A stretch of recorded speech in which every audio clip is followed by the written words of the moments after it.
So we've been talking about secundal chords, and we're going to do one more video at least with this.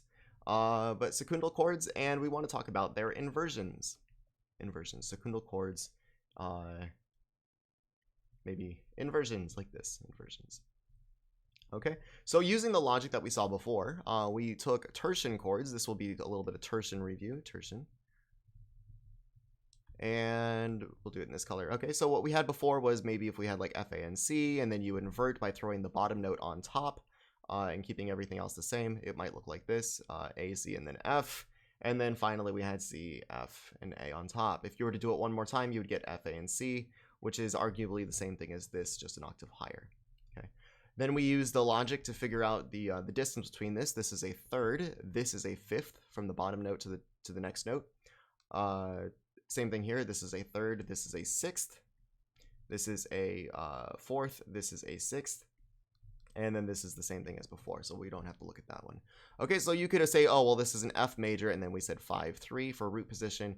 This is an F major 6-3 because of the numbers, and then this is an F major 6-4 based on the numbers. Okay.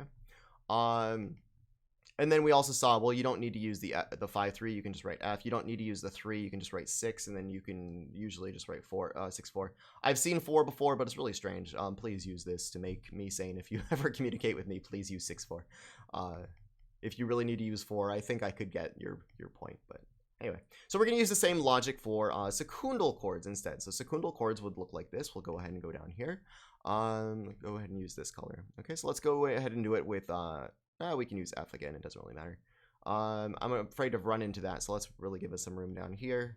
Let's go ahead and go down here because we don't need any more than just the staff here. Okay, so again, we'll use F, and then we're going to go, here's root position. Remember, we're stacking in seconds. We do the same thing, but now the F is going to take a trip and go up there. Take a little trip, all right? And then we're going to do A, F, and G, and then finally we have the F, G, and A up here. Would be the same thing as the first one. Okay, so let's go ahead and look at intervals here. The intervals found here, you can, at any time you can pause the video and do this yourself and see if you can get the same logic I'm getting here. Here, this is a second and this is a third, so we're doing 2, and let me make sure that this is going from the bottom note to the top note. This is a second, this is a third. This one is going to be a 2, this is going to be a 7, and then finally we have a 6 and a 7. 6 and a 7. Okay, this again would be a 2 and, or I guess that's a 3, but it's a 2 and a 3, right? That'd be the same thing as this one. Okay, so if you wanted to, you could say, well, this is, let's even go ahead and say, oh, well, this is going to be F major, because we're going to put a flat on the A, just so we get the same quality as before. That would be our major secundal, but now you can actually go ahead and put the 3-2 here. You can do F3-2, which in tertian land doesn't make any sense. You never really see 3-2. But you can say, oh, I must be in secundal land now. I must be using secundal chords. And it's F major, therefore it's going to be a major second followed by a minor second. You start building your chord. I guess your chord would look something like this instead. And then you know that the flat's going to be there if this is F, G, and A flat, according to this. You could figure out the logic just from this little symbol. You can get these 3 notes. It's really cool. And you know that F is going to be on the bottom because it's going to be root position.